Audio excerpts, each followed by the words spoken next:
முனையோட பேனா முனை கூர்மையானதுன்னெல்லாம் நான் பேச வரல. எனக்கு வன்முறை மேல ஓரளவுக்கு நம்பிக்கை இருக்கு. பல நேரங்கள் அடிக்கிற இடத்துல அடிக்கிற விதத்துல அடித்தாதான் இதெல்லாம் சும்மா அவனும் புள்ளி தமிழகம் டாக்டர் ஐயா வந்தாலே கலவரம் வந்துரும்னு 20 வருஷத்துக்கு முன்னாடி அவர் சும்மா சொல்லல. கஸ்தூரி பாண்டியன் ஒருத்தர் இருந்தாரு. இன்னைக்கு அவர் பேரை சொல்லி 10 கட்சி, அவர் கூட அக்காக்கு ஒரு கட்சி, தம்பிக்கு ஒரு கட்சி, பொண்ணுக்கு ஒரு கட்சி, கூட டிரைவருக்கு ஒரு கட்சி, கூட இந்த வழக்கறிஞருக்கு ஒரு கட்சி. ஏன் இவங்க எல்லாம் ஒன்னா இருக்க முடியல? யாரு நம்மளை ஒடுக்குமுறை பண்றாங்களோ, அவர்களை ஒடுக்குமுறை பண்றவர்கள் யாரு கொம்பு சீவி விடுறாங்களோ அதே திராவிட கட்சிகளுக்கு இந்த சமுதாயம் மீண்டும் மீண்டும் வாக்களிக்கக்கூடிய நிலைமையில் இருக்கு. நம்ம தமிழரை வேண்டாம் தான் சொன்னோம். எல்லாம் திராவிட முன்னேற்ற கழகம், அண்ணா திராவிட முன்னேற்ற கழகம், மறுமலர்ச்சி, தேசிய திராவிட முன்னேற்ற கழகம், திராவிடம் வைக்கும்போது புதிய தமிழகம் என்று வச்சு ஒரே வரையாத்தோட வந்த ஒரே கட்சி புதிய தமிழகம். அங்க நடுவழியா பார்க்கலாம். இலவசமாக இவர் இப்படி பண்ணணும் அப்படி பண்ணணும், இலவசம் அறிவுரை மட்டுமே ஏதோ நமக்கு தெரியாத போல அவர்கள் எல்லாம் தெரிவதை போல அறிவுரை வழங்குது. இந்த ஒவ்வொரு குட்டி குட்டி கட்சிகள்லாம் இருக்காங்கல்ல, அவர்கள்லாம் திமுக அதிமுக மாவட்ட செயலாளராக இருக்கக்கூடிய மாச சம்பளம் வாங்கி கொண்டு அந்த அவ்வளவு கேவலமான நிலையெல்லாம் இங்க இருக்கு. ஒரு கொள்கை முரண்பாடெல்லாம் கிடையாது. ஒவ்வொரு தனித்தனி கட்சி, தனித்தனி பஞ்சாயத்து, தனித்தனி டீலி, தனித்தனி சம்பாதியம். இவர்களுக்கும் பணம் கொடுப்பதற்கான அரசு ஊழியர்கள். அரசு ஊழியர்கள்னா படித்து போயிருப்பீங்கன்னு உங்களுக்கு அறிவு இருக்கும்னு நினைச்சேன். ஒன்று போலீஸ் ஏஜென்ட், போலீஸுக்கு சமுதாயத்துக்கு எதிராக வேலை செய்யற ஏஜென்ட், இல்லைன்னா காவல்துறை தூக்கிட்டு போய் ஜெயிலே வச்சு அவன் குத்துறது வர்றது கிடையாது. எப்பவுமே நம்ம கையிலே வச்சுதான் நம்ம கண்ண குத்துறதுக்கு வரும். வெறும் கொலை செய்யப்பட்டவர்களையோ அது மட்டும் வச்சுக்கொண்டு அது மட்டுமே இந்த சமுதாயத்துடைய மொத்த பிராண்டுனா எப்படி இருக்க முடியும்? புதிய தமிழகத்தின் மேல இவ்வளவு விமர்சனங்கள் வருது என்றால் அதுக்கு காரணம் நம்ம எந்த விதத்திலும் சமரசம் செய்து கொள்வது கிடையாது. தலைவர்கிட்ட போக முடியாது, பேச முடியாதுன்னு என்ன அர்த்தம்? நம்ம மக்கள் போக முடியாதுன்னு இல்ல, மத்தவன் டீல் பேசுறதுக்கு போக முடியாது, அவர் சமரசம் பண்றதுக்கு பக்கத்துல போக முடியாதுன்னு அர்த்தம். வெறும் பெயர் மாற்றத்துக்கு மட்டும் வாங்கிக் கொள்வதற்கு நம்ம மனசு, தலைவர் டாக்டர் ஐயா அவருடைய மனசு ஏற்கல. இங்க சமுதாயம் சார்ந்த அரசியல் என்பது தமிழ்நாட்டுல எல்லா ஜாதிகளுக்கும் அப்படி கிடையாது. சமுதாயம் சார்ந்த தனி அரசியல் வைத்து கட்சி வைத்து அந்த கட்சி ஒரு பிரதான தமிழக அரசியல் பிரதான கட்சியா இருக்கிறதெல்லாம் பல கட்சிகள் கிடையாது. தமிழகத்துக்கு சொல்ல போனா 3 ஜாதிகளுக்கு மட்டும்தான் அந்த போன்ற அரசியல் கட்சிகள் இருக்கு. வடக்கே இருக்க வன்னியர்களுக்கு பாட்டாளி மக்கள் கட்சி இருக்கு, பறையர்களுக்கு விடுதலை சிறுத்தைகள் கட்சி இருக்கு. அதை தவிர புதிய தமிழகம் தேவேந்திர குல வேளாளர் இருக்கிற கட்சி மட்டும்தான். நீங்க வன்னியரை பார்த்துக்கிட்டீங்கன்னா அவங்க இன்னைக்கு வெறும் ராமதாஸ் தொடங்கி அவர்கள் வன்னிய குல சத்திரியர் என்று பேர் வாங்கினது எப்ப தெரியுமா? நம்ம தேவேந்திர குல வேளாளர் எப்ப வாங்கணும்? 2021. அவர்கள் வன்னிய குல சத்திரியர் எப்ப வாங்கினார் என்றால் 1890 வாங்கி இருக்கிறாங்க. 140 வருஷம் ஆச்சு. அப்ப நம்மளோட 140 வருஷம் அப்பவே போராடி 1870 போராட ஆரம்பிச்சு 20 வருஷம் கழிச்சு 1990 ஆங்கிலேயர்கிட்ட வன்னிய குல சத்திரியர் அப்படின்னு ஒரு ஜாதியை பதிவு பண்ணியிருக்கிறாங்க. அதை தொடர்ந்து அவர்கள் சுதந்திரம் பெற்ற பிறகு ராமசாமி படையாச்சியார் என்ற ஒரு கட்சி நடத்தினாரு. அவர் பல எம்எல்ஏக்களை வைத்து அவருடைய ஆதரவில காமராஜர் முதலமைச்சரானார். அந்த போன்ற வரலாறு எல்லாம் இருக்கு. அதனால அவர்களுக்கு அரசியல் ஒன்றும் புதியது கிடையாது. அதே போல பறையர் எடுத்துக்கிட்டீங்கன்னா அவர் விடுதலை சிறுத்தை கட்சியில் ஆரம்பிக்கும். அவர்களும் 100 ஆண்டுகளுக்கு முன்னாடி இரட்டைமலை சீனிவாசன், அயோத்திதாச பண்டிதர் என்று அப்பவே ஒரு ஆளுமைகளை எல்லாம் வைத்திருந்த சமூகமாக தான், அரசியல் சமூகமாக தான் இருந்தது. அதன் தொடர்ச்சியாக இன்னைக்கு அவர்கள் வடக்கே அடர்த்தியாக வாழக்கூடிய பகுதியில ஒரு அரசியல் சக்தியாக இருக்க முடியும். ஆனால் தேவேந்திர குல சமுதாயத்தை பொறுத்த மட்டிலும் டாக்டர் ஐயா வருவதற்கு முன்னாடி இங்க எந்த அரசியலும் கிடையாது. அப்படி தமிழ்நாட்டில் பரந்தப்பட்ட அரசியலாக பண்ணாங்க கேட்ட வரலாற்று எதுவுமே கிடையாது. 50களில் பரமக்குடி பகுதியில தியாகி மாணவச்சாரினார் அவர்கள் ஒருங்கிணைக்க முயற்சி பண்ணார். அந்த காலகட்டத்தில் 30 வயது இளைஞர் அந்த அளவுக்கு செய்ததே ஒரு பிரமிக்கக்கூடிய விஷயம் தான். ஆனா அதே அவனால பொறுத்துக்க முடியாம அங்கேயே அதை நிறுத்தணும், அதை அங்கேயே புடுங்கி எறியணும் என்று அவனுக்கு நினைச்சாங்க. அன்னைக்கு நினைக்கலாம். ஆனா இன்னைக்கு இத்தனை பேர் இளைஞர்கள் வந்ததுக்கு அப்புறம் நம்மளால முன்னாடி போறதை நிறுத்தவே முடியாது. அதன் பிறகு இங்க தேனியில தேக்கம்பட்டி பாலசுந்தரராஜ் அவர்கள் அவர் ஓரளவுக்கு அவரால் முடிந்த அளவுக்கு அந்த காலத்துல முடிந்த அளவுக்கு இந்த சமுதாயத்துக்கான அரசியல் பேசணும். இருந்தாலும் அவரும் பெரிய அளவுல இந்த அரசியலை ஒருங்கிணைக்க முடியும். எப்ப 90களில் தேவேந்திர குல வேளாளர் கூட்டமைப்பு சங்கம் என்ற ஒரு ஒருங்கிணைப்பு நடத்தி நம்ம ஒரு சங்கங்கள் எல்லாம் எல்லா சங்கத்தையும் ஒன்று சேர்ப்போம். இதெல்லாம் இப்ப குடியங்குளத்துக்கு அப்புறம் குடியங்குளம் என்ற கிராமம் தாக்கப்பட்டு அதுக்கு பிறகு எழுச்சியில் இதெல்லாம் நடக்கல.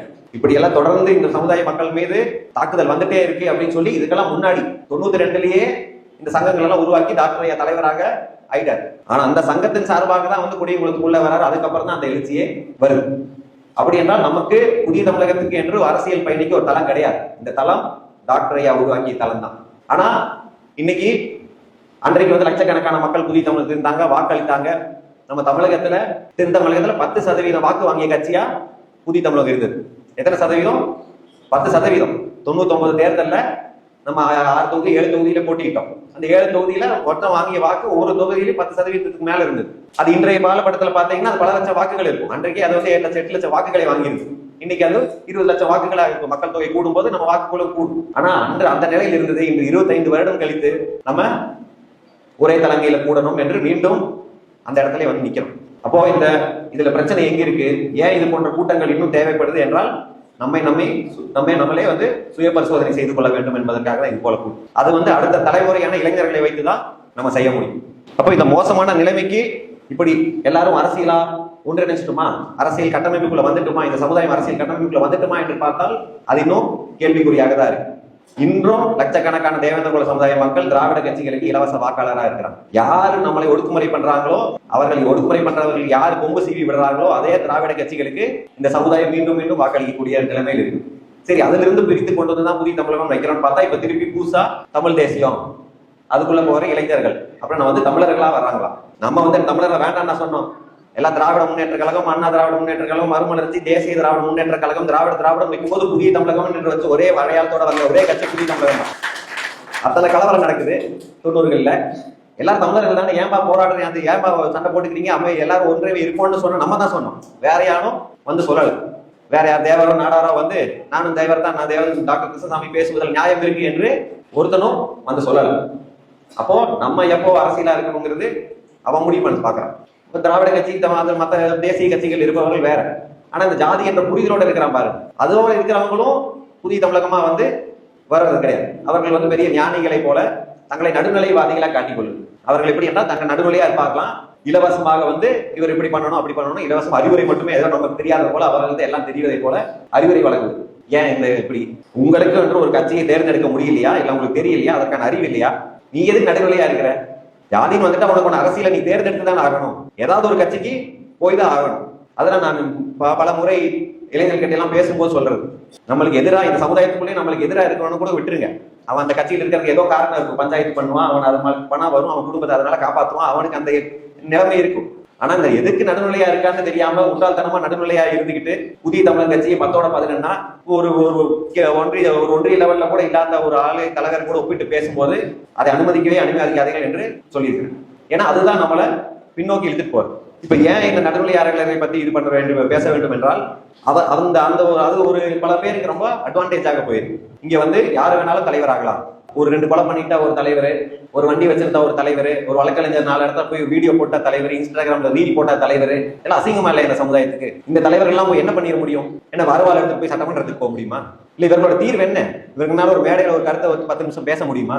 அப்ப இவர்களையும் தலைவராக வைத்துக் கொண்டு இவர்களுக்கும் பணம் கொடுப்பதற்காக அரசு ஊழியர்கள், அரசு ஊழியர்கள்னா படித்து போயிருப்பீங்கன்னு உங்களுக்கு அறிவு இருக்கும்னு நினைச்சேன். ஆனா இவர்களுக்கு பணம் கொடுப்பதற்காகவே எப்படி வேஸ்ட் பண்றீங்க உங்களுடைய உழைப்பை?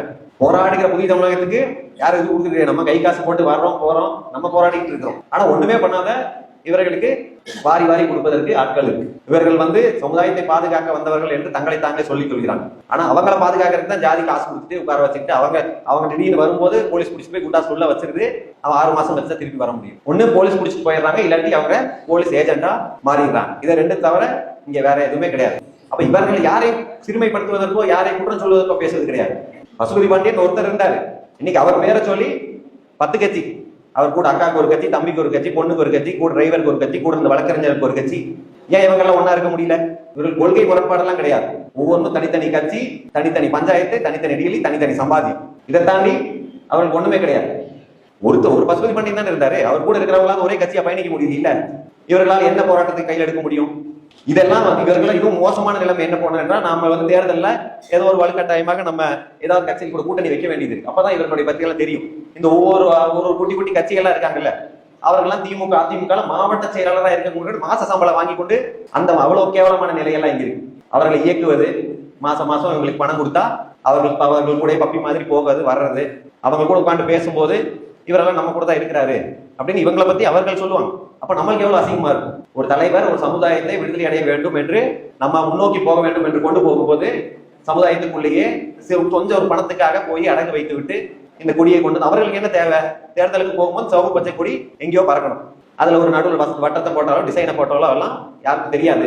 சிவப்பு பச்சை கொடி இருந்தாலே அது ஆதரவு இருக்கும்னு மக்கள் நம்பி விடுவாங்க என்ற ஒரு ஆசையில இவர்களுக்கு பணம் கொடுத்து வைத்திருக்கிறாங்க. இதை பத்தி எல்லாம் ஏன் புதிய தமிழகம் பேச வேண்டும் என்றால், அவர்கள் வந்து இயக்கப்படுவதே புதிய தமிழ் கட்சிக்கு எதிராக தான். தேர்தலில் கூட்டணி வைப்பது என்பது வேற. ஆனா எதுவுமே இல்லாம வெறும் பணத்தை வாங்கிக்கிட்டு நமக்கு எதிராகவே, அதாவது நம்ம கையை வச்சு நம்ம கண்ணே குத்துறதுக்கு அவன் குத்துறது வர்றது கிடையாது. எப்பவுமே வந்து நம்ம கையை வச்சுதான் நம்ம கண்ணை குத்துறதுக்கு வரும். அதற்கு பல கைகள் நம்ம இடத்துல தயாரா இருக்கு. இந்த மோசமான நிலை மாற வேண்டும். இது மாறாம நம்ம போக முடியாது. நம்ம வந்து எத்தனை பேசினாலும் நம்ம வந்து ஒரு தலைமையின் கீழ் ஒரு அரசியலா இருந்தாதான் போக முடியும். இப்போ இங்க ஏதோ வெறும் வன்முறை, நம்மள வந்து அடக்குமுறைன்னா ஏதோ வெறும் அறுவாடை தூக்கிட்டு அடைச்சு அடக்குமுறை பண்றதுன்னு மட்டும் கிடையாது. அதெல்லாம் 20-30 வருஷத்துக்கு முன்னாடி ஏதாவதுனா காவல்துறையை வச்சு அடக்குவதோ இல்ல ரவுடி கும்பலை வச்சு அடக்குவதோ அப்படியெல்லாம் இருந்தது. இன்னைக்கு அடக்குமுறை அது மட்டும் கிடையாது. ஏதோ ஒரு பசுபதி பாண்டியனும் அந்த அதுக்கு நடந்த கொலைகளும் பதிலுக்கு பதில் கொலை, அது மட்டும் தான் இங்க ஒரே பிரச்சனையை போல இளைஞர்கள் அதை மட்டுமே தூக்கி கொண்டாடுவது, அதை மட்டுமே பண்ணுவதெல்லாம் எத்தனை காலத்துக்கு இதே பண்ணிட்டு இருக்க முடியும்? தீபக் பாண்டியன் அவர்கள் கொலை செய்யப்பட்டார். அப்போ அந்த கொலை செய்யப்பட்ட பிறகு வாகை குளத்துக்கு தலைவர் வந்தார். அங்க இருக்கிற மக்கள் எல்லாம் என்ன பேசினாங்கன்னா, அந்த ஊர்ல என்னெல்லாம் பிரச்சனை இருக்கு, படிக்கிற பள்ளிக்கூட மாணவர்கள் பள்ளிக்கு சென்றா அங்கேயும் ஜாதி, அங்க மத்த ஜாதிக்காரெல்லாம் ஒன்று சேர்ந்து யார் அடிக்கிறாங்க, நம்ம பசங்களை அடிக்கிறது. அது பிரைவேட் ஸ்கூலா இருந்தாலும் சரி, கவர்மெண்ட் ஸ்கூலா இருந்தாலும் சரி, அங்க ஆசிரியர்களும் இந்த ஜாதிக்கு எதிராக தான் இருக்கிறாங்க. அடுத்தது அந்த அங்க இருக்கிற மக்களுக்கு வந்து சொந்த நிலம் கிடையாது. அவர்களெல்லாம் அந்த நிலத்தில் குத்தகைக்கு எடுத்து விவசாயம் செய்யக்கூடியவர்கள். நிலம் வேற யார்கிட்டயோ இருக்கு. அந்த குத்தகை கொடுக்கிறவன் வந்து மத்த ஜாதிக்காரனுக்கு எல்லாம் பணமே வாங்காம கொடுக்குறான். ஆனா நம்ம ஜாதிக்காரன்கிட்ட திருப்பி கொடுக்க முடியாத அளவுக்கு பணத்தை கேட்கறான். அதாவது நீ இந்த குத்தகை பண்ணாத, இந்த நிலத்தை எடுக்காத, நீ வராதேங்கிற சொல்ற அர்த்தத்தில். ஒவ்வொரு ஊருக்கு ஒரு குளம் இருக்குது. அங்க இந்த வாகை குளத்துக்கு ஒரு குளம் இருக்கு. அந்த குளத்துக்கு வந்து தண்ணி எப்ப வரும்? மத்த ஜாதியோட குளங்கள் எல்லாம் நிறைந்து இன்னும் தண்ணி இருந்தாதான் இந்த நம்ம ஊர் குளத்துக்கு வருமா, இல்லைன்னா வராது. அப்போ இதுக்கு வன்முறை மட்டுமே எப்படி தீர்வாக முடியும்? வெட்டுக்கு வெட்டு பதிக்கு பதினா யாரை போய் வெட்ட முடியும்? நீ தண்ணி கொடுக்காதது யாரை வெட்டுவ? ஸ்கூல்ல பிரச்சனை பண்றது யாரை வெட்டுறது?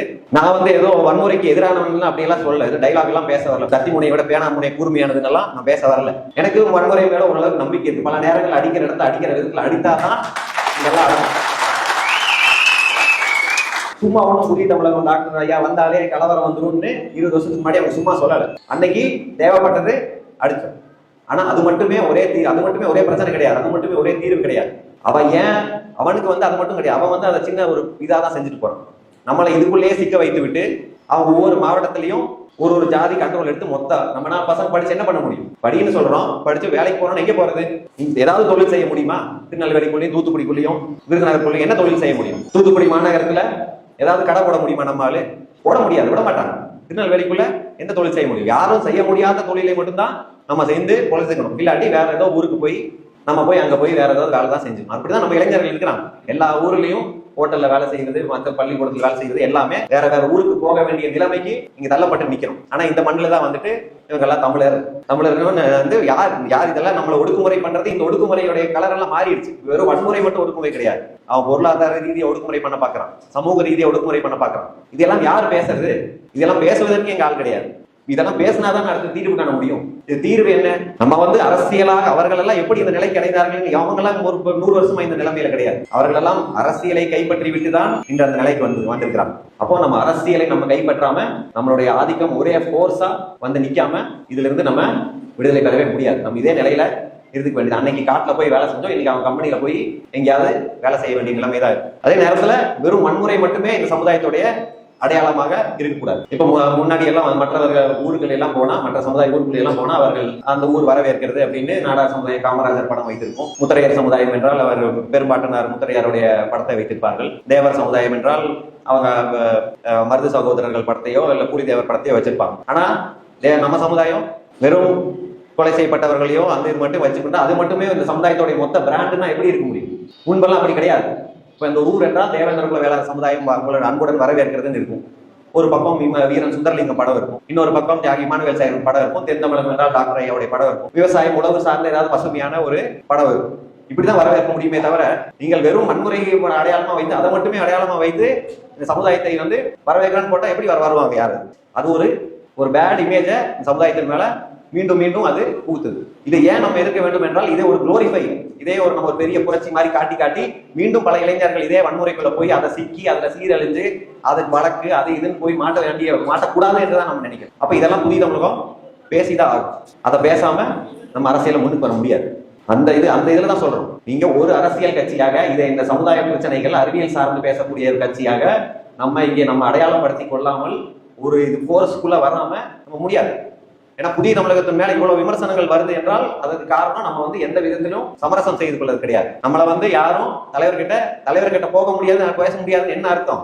நம்ம மக்கள் போக முடியாதுன்னு இல்ல, மத்தவன் டீல் பேசுறதுக்கு போக முடியாது, அவர் சமரசம் பண்றதுக்கு பக்கத்துல போக முடியாதுன்னு அர்த்தம். நிறைய பேர் கூப்பிடுவாங்க, அது இப்ப கூப்பிடுறது நிறுத்திட்டாங்க. ஏன்னா தெரிஞ்சிருச்சு அவங்களுக்கு இவர்கிட்ட எந்த பிரச்சனையும் சமரசம் பண்ணி பேச முடியாது. நியாயம்னா இந்த மக்களுக்கு நியாயம் வாங்குற வரைக்கும் எதை பத்தியும் கவலைப்பட மாட்டார், எதை காட்டியும் ஆசையும் காட்ட முடியாது, பயம் உறுத்த முடியாது, ஒண்ணும் பண்ண முடியாது. தலைவர் அவர்கள் இந்த சமுதாயத்திற்கான எந்த பிரச்சனையா இருந்தாலும் அதுல நியாயம் பெறுவது வரைக்கும் மாற மாட்டாரு. அந்த நிலைப்பாடு மாறவே மாறாது. அது தேவேந்திர குல வேளாளர் பேராக இருந்தாலும் சரி, பட்டியல் வெளியேற்றம் தான் கேட்டுட்டு இருந்தோம். பட்டியல் வெளியேற்றம் பேர் மட்டும் கொடுத்தாங்க. சரி, இதை வாங்கிக்கோங்கன்னு பல பேர் சொன்னாங்க. ஆனா வெறும் பெயர் மாற்றத்தை மட்டும் வாங்கிக் கொள்வதற்கு நம்ம மனசு, தலைவர் டாக்டர் ஐயா அவருடைய மனசு ஏற்கல. பட்டியல் வெளியேற்றம் தானே கேட்டோம். அதுக்கு தானே நம்ம மக்களை 10,000 கிராமங்கள் உண்ணாவிரதம் இருக்க வைக்கும். அப்போ இதை அது கொடுக்காம நீ இதை கொடுத்தீங்கன்னா எப்படி வாங்கிட்டு இந்த மக்களை வாங்க போங்க ஓட்டு போடுங்கன்னு சொல்றது? இளைஞர்கள் இவ்வளவு பேச வேண்டியது காரணமே அவர்கள் எந்த வரசீற்றமும் இல்லாம சரக்கு போதைக்கு அடிமையாகி அப்படியே போன மட்டும் பார்த்துக்கிட்டே இருந்தா போதும் என்று இளைஞர்கள் நினைப்பதெல்லாம் ரொம்ப தவறு. அதெல்லாம் நம்ம முன்னேற்றத்தில் இழுத்து போகாது, மாறாக 20 வருஷம் 30 வருஷம் பின்னுக்கு இழுத்து போகும். மற்றவெல்லாம் விரைவா முன்னுக்கு போயிட்டு இருக்கும்போது நம்ம மீண்டும் மீண்டும் கல்லு போதைக்கு அடிமையாகிறது, வன்முறையை கொண்டாடுவது, அதே மட்டுமே பேசிக் கொண்டிருப்பதெல்லாம் இந்த சமுதாயத்தை எழுச்சிக்கு உதவாது. நம்ம ஒரு தலைமையின் கீழே அரசியலாக கொண்டு அரசியல் பேசணும், அரசியலுக்குள்ள வரணும். நீங்களே பொறுப்பெடுத்து ஒவ்வொரு கிராமமாக நீங்க அந்த கிராமத்தை பொறுப்பெடுக்கணும். அந்த இளைஞர்களை பேசி பேசி ஒரு கட்சியா தேவேந்திர குல வேளாளரா முதல்ல. அதனால புதிய தமிழ் இளைஞர்கள் அதை மனதில் வைத்துக் கொண்டு நீங்கள் அறத்தோடு வாழ வேண்டும், எந்த போதை இல்லாமல் வாழ வேண்டும். அரசியலாக ஒற்றையின் தலைமையின் கீழ் டாக்டர் ஐயாவின் கரங்களை வலுப்படுத்தினால் மட்டும்தான் நம்மளுடைய அரசியல் எதிர்காலம் பிரகாசமாக இருக்கும். நம்மளுடைய அதிகாரத்தை நோக்கி நம்ம போகிற வழி இது ஒன்று மட்டும்தான் என்று கூறி விடைபெறுகிறேன். நன்றி, வணக்கம்.